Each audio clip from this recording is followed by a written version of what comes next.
Assemblyman, I wanted to bring you in. You have a different idea of how this actually plays out in reality, specifically in how immigrants and Latinos are impacted by this. Sure, and thank you very much for having me here today. I apologize for being late. My mistake for driving in from Queens when I knew I should have taken the train.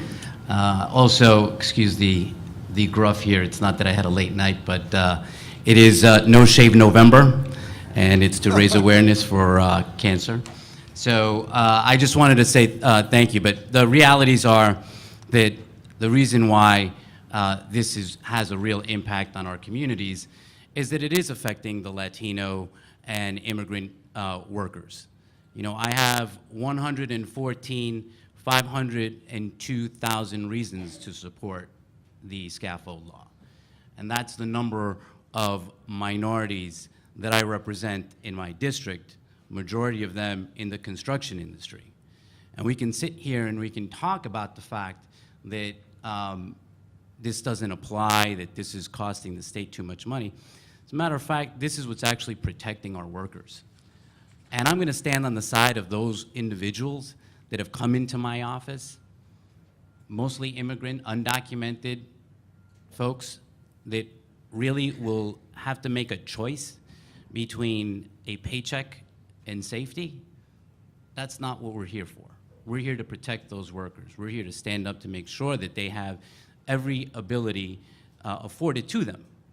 You know, I'm a little confused here in how this argument has turned around and has pitted the minority and women-owned businesses against minority workers.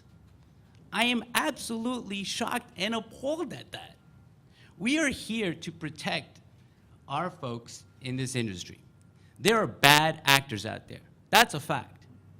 And I can tell you about Stalin Sukushinai, who a year ago was on a work site, Ecuadorian immigrant, doesn't speak the language very well, picked off the street, given a rope, and said, go, you know, take care of this on the side of this building. No safety harness, no instructions, no nothing. Wound up with falling off, hanging by the thread of his hands on a air conditioner and his foot on a ledge for about 35 minutes until the fire department came to pick him up. You know, I have family members that came from Ecuador, construction workers. When I was a kid, I remember one of my family members who was working at a construction site was told to go and get on a scaffold. He said, look, there's a machine that's not tied properly. If I get up there, it's gonna fall. They said, do it or you're fired. That fell, almost severed his thumb. You know what they did? They wrapped a towel around him. They took him to a clinic somewhere out in the boondocks of Long Island, and they dumped him there with $50. And because he couldn't go back the next day to work, he was fired. This law protects those individuals.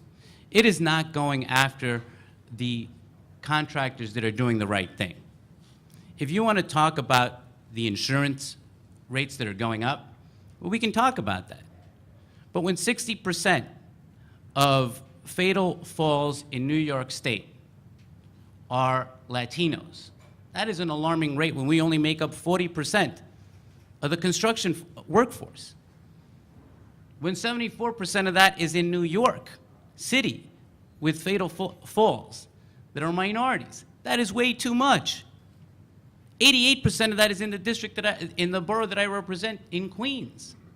This is the only piece that will protect those workers. So when I hear all of these arguments coming out, you know what we should be doing? We should be hosting another breakfast. And maybe we should have the insurance industry here. And maybe they can shed some light on the books here about how much it's really costing, because there is no anecdotal evidence that shows that. So until that happens, let's bring them here and let's have a healthy debate about that. But I know firsthand, and that's why I'm here. That's why I'm standing here and protecting those workers that live in my district, that walk the streets of Queens and throughout this city. And we can list examples too. You want cases? We have plenty of cases that they weren't at fault.